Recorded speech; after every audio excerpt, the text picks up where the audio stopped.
Okay, pretty nice find. I just picked this one up probably about a week ago.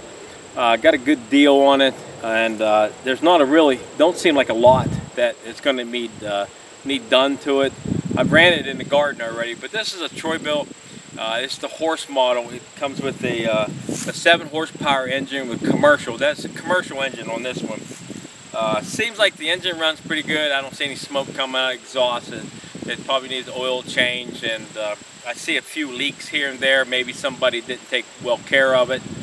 Well, we want to power wash it up, clean it, and then after we power wash it, I'm going to end up running it next couple of days. Probably run it in the garden again because I got a little bit more tilling to do. We already did some tilling over there. Got most of it done. We use this to do it with, just to kind of give it a test drive to see if this is something I want to keep or something I want to get rid of later. But we're going to go ahead and get it cleaned up, and then we'll run it a little bit and then watch the leaks on it and find out, you know, where they're actually coming from, how many seals I got to replace. Let me show you a little bit closer. Okay, basically what I found out is that, you know, it's quite dirty and through with the carburetor. So the carburetor, you have to keep messing with the choke all the time to keep it running. So, you know, you can see that it probably just needs cleaned up here a little bit. I got some oil leakage here a little bit. I don't know what that is. There's a little bit leaking around this. I think that's called governor back in here. Somebody's replaced the belt in it, but this has got the 2 pulley in it, so you can actually raise it up to the top one, and they'll probably either lower the gear ratio down or speed it up. Let's see. Okay, and now if you look down inside, you can see back in here there's some oil leakage around here. So I would say it's probably around that seal up in here. I would say that seal's leaking a little bit. I've had them leak there, but I don't have any leakage that I can see right now around the wheel seals. So that's a plus. You know, that the bearings are not wore out. The bearings not wore out on it. So either side seems to be pretty decent. I hope you can see that. But majority of the oil and stuff is either, you know, kind of looks like it's, you know, right up in this area, or you can see it up inside of here where all this oil has, you know, came back, blown off of something. I don't think the head's loose on it, but it could just be where, you know, somebody just have, you know, they all do have a tendency to leak a little bit, each one of these small engines. And just by maintaining most of this, I would say probably down in here is just from them, you know, spilling the oil and stuff. I did see another leak, and that would be back on the tines. Flip this up, and then come down here where the tines are at. And I did inspect it. There is a leakage right here. You can see some oil, not very much, and you can see the stuff they got tangled around probably just by using it. It kind of looks like they just used it, and then you know, maybe didn't take very good care of it. But it can use some new tines. These are not really bad, but they are bad. I mean, there's still a lot of usage. So when you look at these things, it's basically look and see how much paint's on them, and then how wore out these tines are. If the tines are real, like if the tines come down through this way real pointy, then that means it's got a lot of wear on the machine itself. But this is all, it's still got paint on it, so they've never been changed. That would be quite, you know, the original tines, because of the red and the wear on it, you know what I'm saying? But that's what it kind of looks like to me. So that's basically what I look at when I first look at them. That's what I look at the tines and see how much wear is on these tines here. And then also how much leakage, you know, how many seals are leaking. Now this one here, this tiller is actually it has a PTO engager on it, which what that kind of means in my opinion, it means that you can quite change, you know, the tiller in the back and put different attachments like a snow plow or I don't even know, it might be a snow blower or something. I don't know what they, you know, what they all have nowadays, but this is just an engager. And it's really nice in a way because, you know, if you're moving this tiller, it would either engage the tines, you know, or disengage the tines, so when you're moving it, the tines can stop. So that's actually a plus. Now this in here, I would say, I'm not for sure, I haven't looked up to see, you know, exactly the year of it, but it's got to be up in the 90s or late 90s or something like that, or maybe early 2000, because, you know, the 80 models always had a T-wrench kind of a bolt thing on top where you can loosen this up. And when you loosen it up, of course, there's a little teeth underneath it here that you can twist this and actually have this handle go, it'll go sideways. So sometimes you can find these tillers that, you know, that just basically there's not too much wrong with them, except maybe clean them up a little bit. Now I can run this without putting any seals in and just go ahead and put the oil in it once in a while when it's needed. But it doesn't hurt to actually buy them. They're very inexpensive. There's not a big expense on those seals, or even bearings in that case. And the seals are not hard at all to change. Of course, you have to break this. You got to take the engine, so you're going to break it down a little bit. But it makes a really good winter project. So what we're going to do, we're going to degrease this thing, and today we want to degrease it, and then we're going to power wash it off, and we're going to see what it looks like, because it's definitely got to look better than what it does now. That's for sure.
Okay, there you go. Now I went ahead and put some more degreaser on the top of it after I power washed it off there, and then I'll go ahead and set a little bit, and then go ahead and power wash it again and try to get some more of that grease off of there. Like I said, I'm just cleaning it up because I want to find out exactly where all the leaks. So I'm going to end up running it for just a little bit, and then when I find all the leaks for sure, you know, I can get right to it and go ahead and fix them. But it's cleaning up pretty nice. Just some of the grease and stuff on it's been on there for, you can tell, good many years, probably about as long as somebody's had it. But looks like it's going to be a good tiller, and that might be something like to keep instead and sell. But I have another one. It's the older one. It's back in the 1980s, and the motor's been well, the engine's been changed a couple times on it, but it's still pretty decent tiller, so I'll probably end up getting rid of that one. So it still leaves me 2 tillers, and then we're still looking for some other ones. I got a couple other mine to go pick up and get them ready for spring. But you can see it's not bad if you can find these to pick up a tiller and go ahead and fix it up a little bit and sell it. Now this one, if I put it back online in the fall or in the spring, it'll probably bring somewhere around 600.